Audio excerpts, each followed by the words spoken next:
welcome to the very first post-game lobby of the 2022 season. I'm Quickshot, joined by Guldborg, and the victorious Upset, the first of the favorites to pick up a win today. Upset, congratulations. Did the game go as you were expecting? We might have to figure out if he I don't hear anything if there's supposed to be something. We can hear him. We might need to continue talking until he can hear us. So I'll go to Guldborg.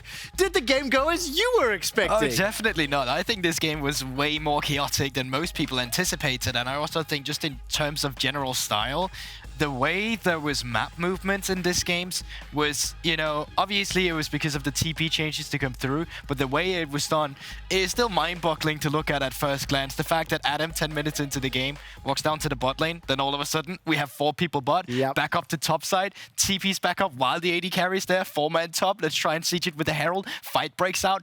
A lot of chaotic moments, and you know, Razok was speaking a bit as well on Fnatic's behalf on it. Him and Wonder, a little bit of miscommunication came through, and because of that, they gave Adam, you know, the double kill with Synchroned Up that really settled it for BDS. So very sloppy in the beginning, I'd say. Yeah, I mean, look, Medic said it best. Chadham showing up during the laning phases. Yeah. Upset, welcome back. I was saying congratulations on the first win of the year. Thank you for joining us on PGL. Did the game go the way that you were expecting it to? Well, I didn't really have any expectations, so I guess this question is hard to answer, but it was definitely a chaotic one, let's say. I mean, what made it chaotic from your perspective? I think we did some mistakes early on top side, which kind of put us on the back foot, and their bot lane was losing quite hard, but they just grouped with their bot lane the whole game. So usually people don't play like this, but it seemed a little bit out of the ordinary, let's say, the enemy top laners gameplay to only go bot after minute 10 or like try to match me. So this is like not usually what happens, but we managed to come back quite a lot through it, I think. And yeah, it was a win at least. All right, let me phrase it another way. Did it go as you wanted it to in that instead then? I wanted to win, so... Okay, fair enough. A dub is a dub. That's what we're taking from this one. Fair enough. Yeah.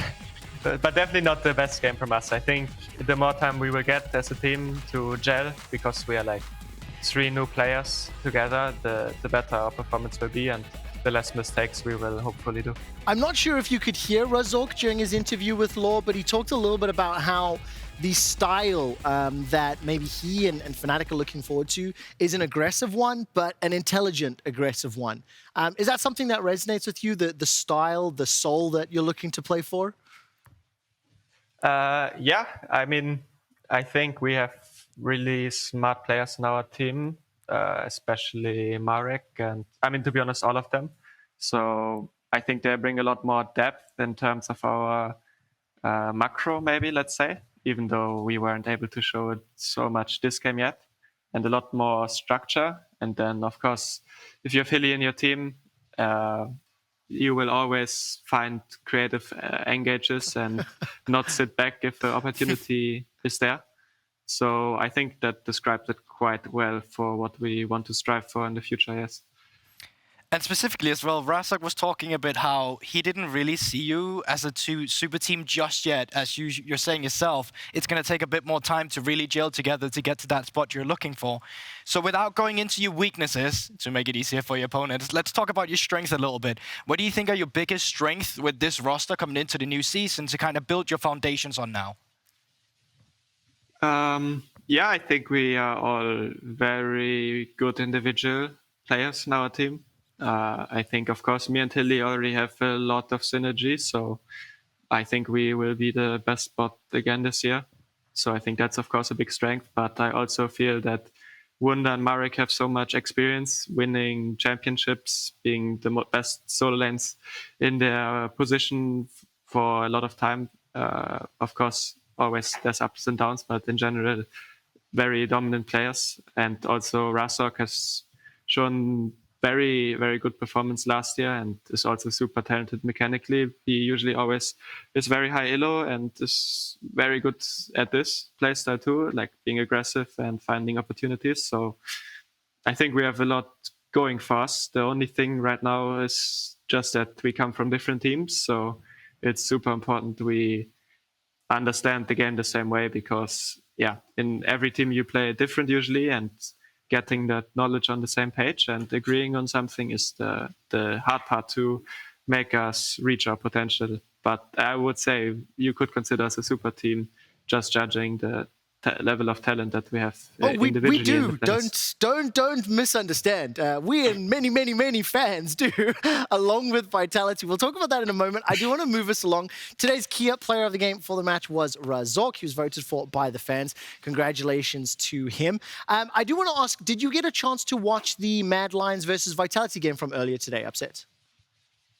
Yeah, I was watching the game. What did you think of that game? Because the other super team, Vitality, appeared to me to get stomped. I think the mid laner was a little bit jet lagged still, probably. I think with a good night's rest, he will show a better performance tomorrow. But I hope not a too good performance, because we play him, of course. I guess the same could be said for Fari too. He also had some issues up in that top side as well, even when enemies were coming in. I do think that, yes, on one hand, the Akshan and the way in which Vitality played didn't help them out at all. But in particular, Mad Lions, the roams into that mid lane, Elyoya, a super team by himself. I mean, Mad Lions played exceptionally well to earn the win, Guldborg. Yeah, I definitely think so. I think that was a good example of veterans stepping up for your rookies to come through. Kaiser did a phenomenal job to finally move down towards the mid lane as soon as he had bot lane priority. And Elyoya, obviously, they're playing Diana Yasuo. They're supposed to stay together all the time. But nonetheless, finding ways to come in and help Rika bail him out a little bit, because he was saying he was struggling in the early game against Perks, but as soon as he was bailed out, then that's when it finally started to click together. Yeah, I mean, listen, the tip of the spear, every single time Elyoya engaged, it worked out. So that was the first sort of big upset of the day. The rest of the results, you could argue one way or the other, but I think the expected champions did come out on top. And talking about some champions, I want to talk a little bit about the meta, some of what we've seen here in Europe. Champions with 100% pick and ban presence. LeBlanc, Jhin, Renekton, Thresh, Jinx, and Twisted Fate. What's your take on the 5 games on stage upset versus maybe what we were seeing elsewhere in the world, or maybe even within scrims? Did it play out as you were expecting?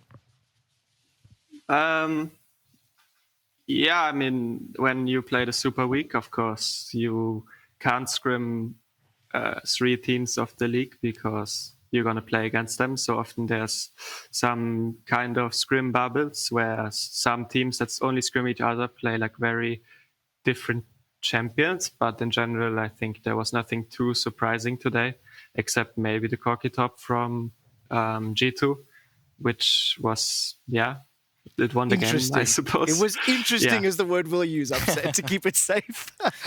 I kind of want to know what kind of ways do you think the meta is defined as well now? Because we don't really have this kind of ideal frontliner for the AD carry either. Sometimes we will see the Gwen, we will see the Aurelia, but we will also see an AD carry with an Enchanter. Who do you feel kind of defines the meta at the moment, if you can say so, this early into the season? It's very hard to say. I think it's a lot about the junglers, maybe. I think Diana opens up a lot of the AD champs, but you can also play, like, I don't know, what we see. We see Xin Zhao, we see Lee Sin Buns and picks a lot.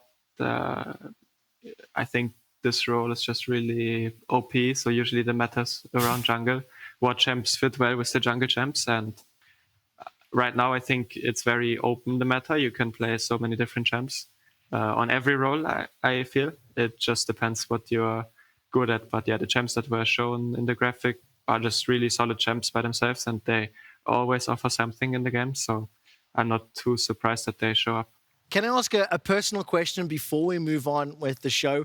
With the changes to teleport and the fact that you are in lane with Hylissang, some believe strongest duo lane in the West, pretty definitive, I think, in the LEC. How do you personally like the new laning phase with the changes to TP? And I see that grin. Well, laning with Silly is always a pleasure for me. Even this game, our matchup was maybe not the best, but it always feels so easy to play the games with him. I don't know. This TP doesn't change too much for Fnatic because usually we die between the towers and they can still TP on the tower. So yeah, it feels the same again for me. I love that. That's the intelligent aggression that Razork was talking about. Okay, thank you for your insights onto the meta. Let's move along really quickly. Take a look at the standings after week 1, day 1. 5 games completed. The Old Guard are on top with Fnatic, G2, Mad Lions, Rogue, and Misfits. And I'm going to turn to Guldborg because we want to look at the other side of the table. See, that's the thing, right? We always talk about the best teams, right? I want to know, who do you think is the top 4 bottom teams? Who do you think will end up as the top 4 bottom teams by the end of the season? If you can say so this early into it. Just to give an overreaction. I think the worst teams will probably be SK, Astralis, BDS, and then EXO will be 7th, I think. But obviously it's impossible to say after the first day without having scrimmed like a lot of the teams yet at all.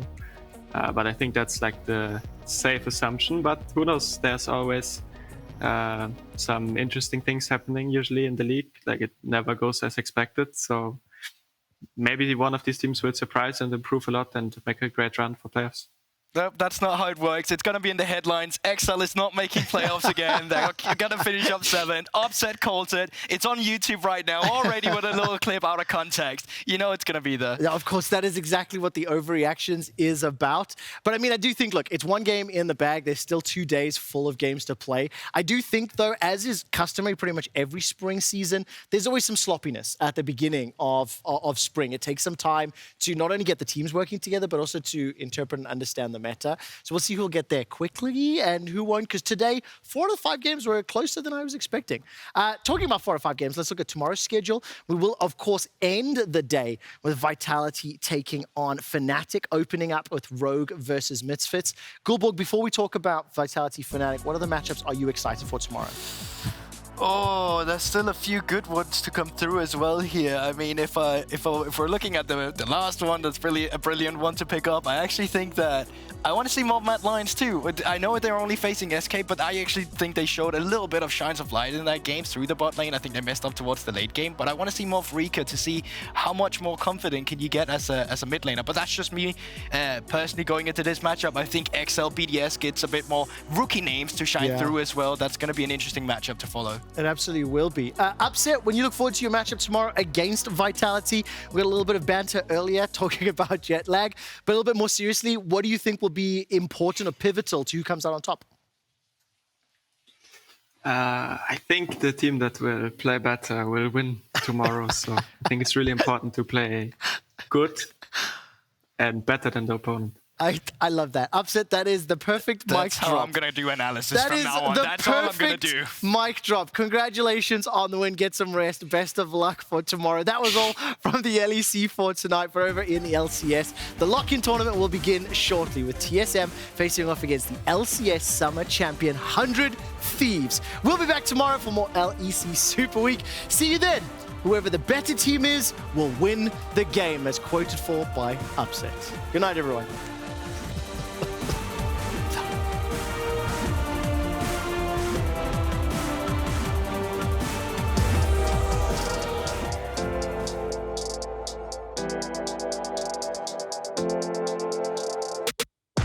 Welcome to Berlin, Germany, home of the LEC, for another thrilling and exciting season of the highest level of European League of Legends.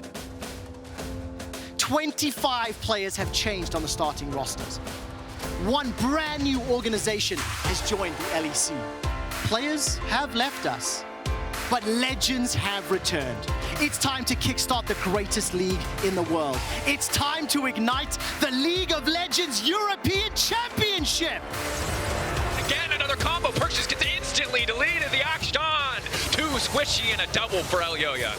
Up, good damage out far. Elyoya goes gold and self-made whips on the ultimate. That's going to be big. Now the Nautilus ultimate coming in as well. He just wants to finish the kill to get the reset, but it will not happen. Unforgiven, taking him down. Perks off to the side, trying to buy as much space as possible. FLICKR just deletes him. It's an absolute slaughter in the base. Again, Mad Lions coming out swinging. As Rogue and SK are gearing up to go toe-to-toe. Now, Jesu's looking to fire back. Steal on the dragon comes through. You do not mess with the Jin. Rogue coming online. Fantastic team play, excellent team fighting. Two teams, two very different styles, one slightly more traditional, G2 doing what they often do and shaking things up. So let's not wait anymore and let's get straight into game. Can do a huge amount of work in a fight like this. Dragon down to 1000 HP and should be secured by Jankos. The package separates the team and immediately Patrick is down. We are jumping into our fourth game of the day between Astralis and Misfits. Baron secured, Zlatan secures it. Dejor now the target for all of Misfits, and that's 2 kills. And this is Misfits claiming their first win. Fnatic versus BDS up next. Adam on the backline, it's a 4-man quickness from Hilly. What can this man not do? And it will take the Nexus as well as Fnatic take down BDS.